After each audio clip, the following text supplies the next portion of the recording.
une personne doit rendre compte de ses actions de la journée, s'en repentir et demander la compassion pour celle-ci. Celui qui s'efforce par la connaissance et la sagesse de connaître Dieu ne sera pas parmi les méchants qui sont jugés à genoux au Sheol, il sera au contraire élevé de plus en plus haut vers le lieu des nombreuses lumières. 28. Rabbi Elazar se trouvait en présence de son père, Rabbi Shimon. Il lui dit qu'il est écrit: vis joyeusement avec la femme que tu aimes tous les jours de la vie de ta vanité. Kohélet 9:2.9. Quelle est l'explication? Il lui dit: viens et regarde. Le verset: vis joyeusement avec la femme que tu aimes, et le secret qu'une personne doit inclure la vie, de l'arbre de vie, c'est-à-dire Zahir Ampin, dans ce lieu, qui est Malkout référencé comme femme. L'un ne va pas sans l'autre, Zahir Ampin sans Malkout. Une personne doit inclure la mesure du jour dans la nuit, c'est une mesure de Zahir Ampin, dite jour dans Malkout, dite nuit, et vice-versa, la mesure de la nuit dans le jour. C'est le sens de « vis joyeusement avec la femme que tu aimes tous les jours de la vie de ta vanité ». Quelle en est la raison? Car c'est là ta part dans la vie, puisque la vie, c'est-à-dire le secret de l'illumination de Shoma, ne prévaut que sur cela, sur Malkout, puisque l'illumination de Shoma ne se révèle en aucun autre lieu qu'elle. Et dans le travail que vous accomplissez sous le soleil bidem, c'est comme vous le dites, dans toutes tes voies, reconnais, Eb. Du, lui, et il dirigera tes sentiers. Michelet 3:2.6. Du comprend les lettres de savoir, Eb. Da, Vaave, qui sont Zahir Ampin et Malkout. 29.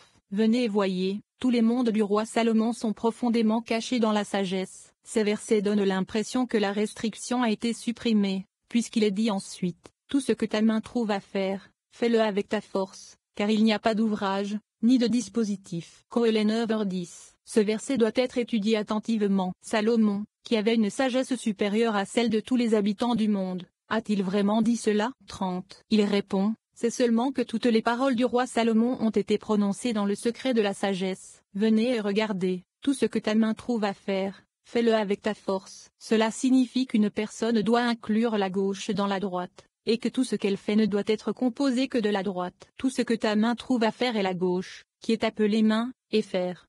Avec ta force est la droite, comme il est écrit: ta main droite, Hachem, est glorieuse en puissance. Shemo 15:2.6. Dès qu'une personne fait attention à ce que toutes ses actions soient du bon côté, elle rassemblera la gauche dans la droite, et le Saint, béni soit-il, habitera en elle dans ce monde et la rassemblera pour être avec lui dans le monde à venir. 31. Une personne ne devrait pas dire: quand j'arriverai dans ce monde, je demanderai la miséricorde du roi et je me repentirai en sa présence, car c'est pour cela qu'il est dit, car il n'y a ni travail, ni appareil, ni connaissance, ni sagesse après le départ de la personne de ce monde. Cependant, si une personne désire que le Saint Roi l'illumine dans ce monde et lui accorde une part dans le monde à venir, elle devrait travailler dur dans ce monde pour assembler ses activités vers la droite. Tous ses actes doivent être pour l'amour du Saint, béni soit-il, car après avoir quitté ce monde pour être jugé dans le jugement sévère et être puni dans le genou, il n'y a aucun recours au conseil, à la sagesse ou à la compréhension pour être sauvé de cette sentence. 32. Une autre explication de, car dans le séjour des morts, il n'y a ni travail, ni appareil, ni connaissance, ni sagesse. Il y a des niveaux et des niveaux dans Genon, et le niveau le plus bas est Sheol. Un niveau encore plus bas est Avadon, et l'un est proche de l'autre. Celui qui descend au Sheol sera jugé. De là, il pourra remonter en sifflant, comme il est écrit: il fait descendre au Sheol, et il fait remonter Ishmuel 2:2.6. Celui qui est descendu à Avadon ne remonte jamais de là. 33. Pour celui qui a une bonne action ou qui est de ceux qui font le compte, il a déjà été expliqué que chaque nuit, avant de dormir, il doit faire le compte des actions qu'il a faites dans la journée, s'en repentir et demander la compassion pour elles. Quelle est la raison pour laquelle il doit faire le compte rendu à ce moment-là? Parce que pendant cette période, l'arbre de la mort règne sur le monde et tous les habitants de la planète ont goûté à la mort. C'est pourquoi, à ce moment-là, une personne doit rendre compte de ses actes et les confesser, puisque c'est un temps de mort, et on les appelle ceux qui font le compte. 34. De même, il en est ainsi pour quiconque s'efforce,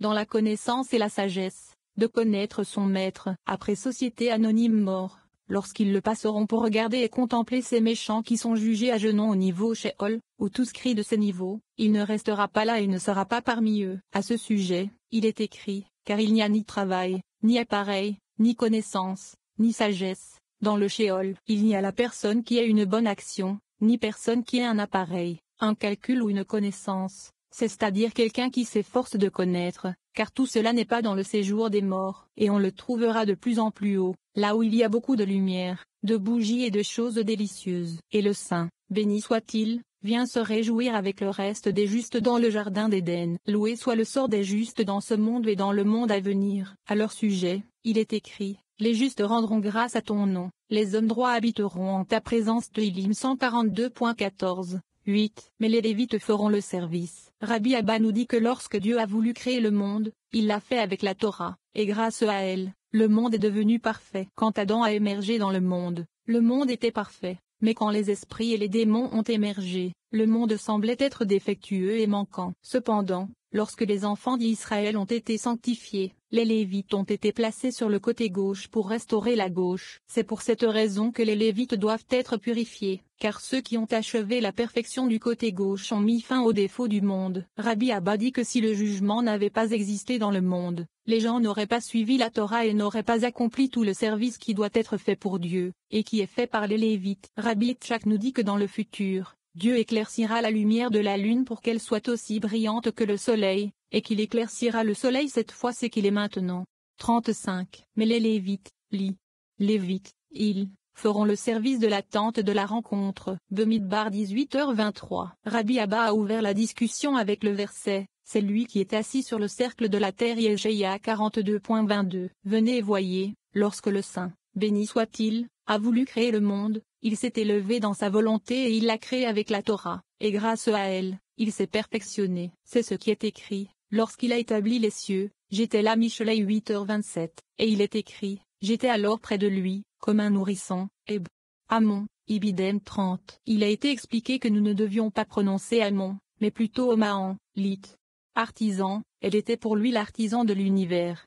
36. Lorsqu'il est venu créer Adam, on nous a enseigné que la Torah a dit, est-ce en vain que tu es appelé longévité et abondance d'amour? Et s'il n'y aura pas d'homme qui péchera, pour qui retiendras-tu la colère? Au moment où Adam émergea dans le monde, l'éclat de son visage était d'en haut et d'en bas. Toutes les créatures avaient peur de lui, comme il a été expliqué. Venez et voyez, le monde n'avait aucune endurance et n'était pas parfait jusqu'au moment où Adam émergea dans une perfection totale et où ce jour fut sanctifié. Un trône saint fut préparé pour le roi, qui est Malkout. Alors, les degrés supérieurs et inférieurs furent considérés comme complets, et la joie fut atteinte dans tous les mondes. 37. Au moment où le jour souhaitait être sanctifié, des esprits et des démons sont apparus pour qu'un corps leur soit créé. Mais le jour fut sanctifié et ils ne furent pas créés. Le monde paraissait être laissé comme défectueux dans son travail et manquant, à cause de la présence de ces esprits et démons. Cependant, dès qu'Israël fut sanctifié et perfectionné dans son niveau, les Lévites furent placés sur le côté gauche. Alors,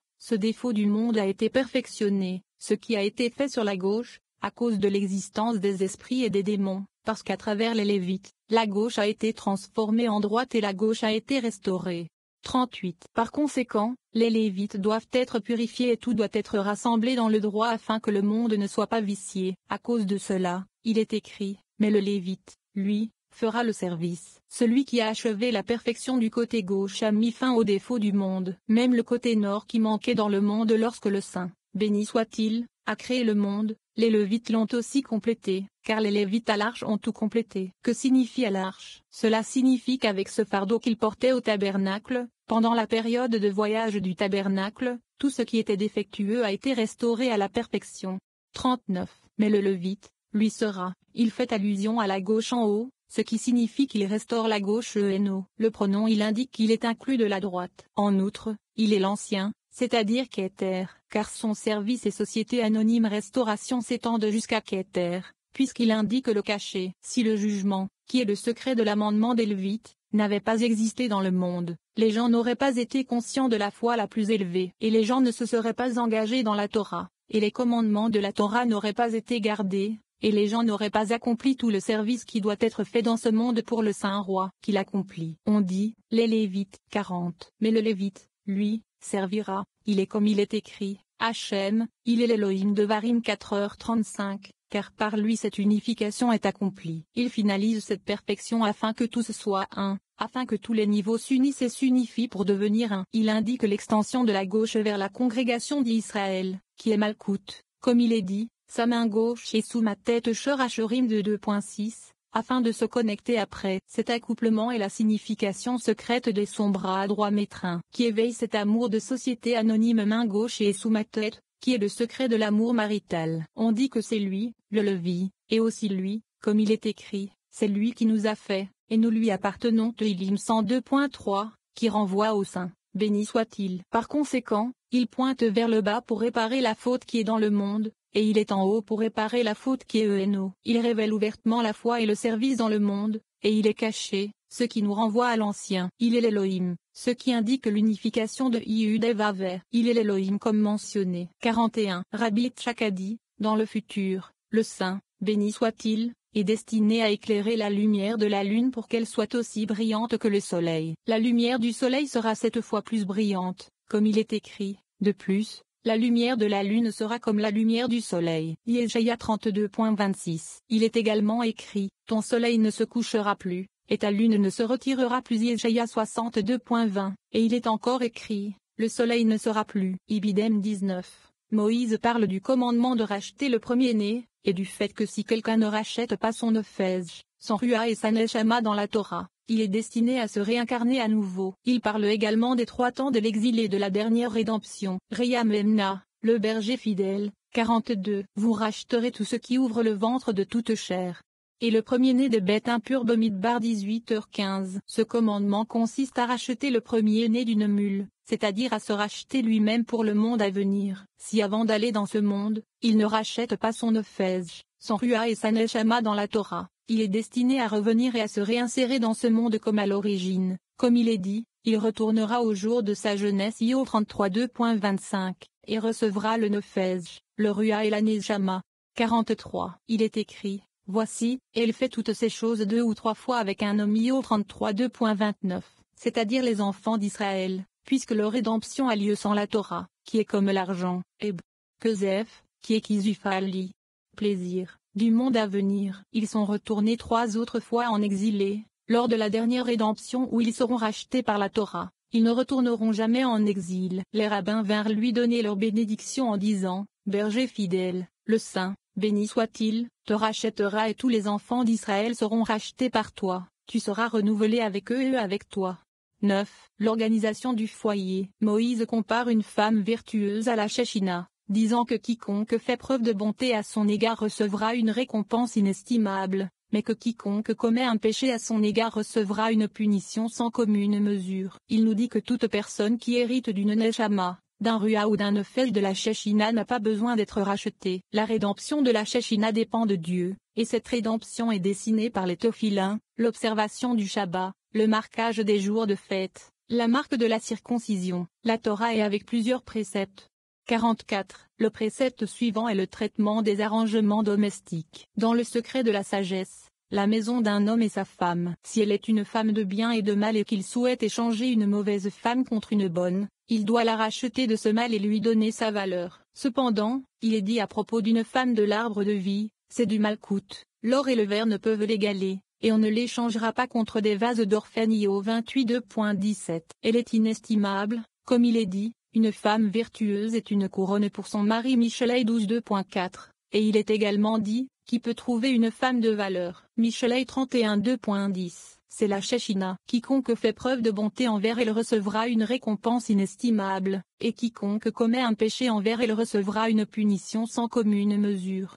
45. Elle a de nombreuses servantes qui la servent. Chacune d'entre elles a une valeur et chacune a besoin d'une rançon, c'est-à-dire d'être rachetée de l'emprise de l'autre côté. Cependant, une neshama, un rua ou un nefesh hérité de la Shechina n'a pas besoin d'être racheté, car il est dit à propos de la Shechina, je suis Hachem, c'est mon nom, et je ne donnerai pas ma gloire à un autre. Yeshaïa 42.2.8.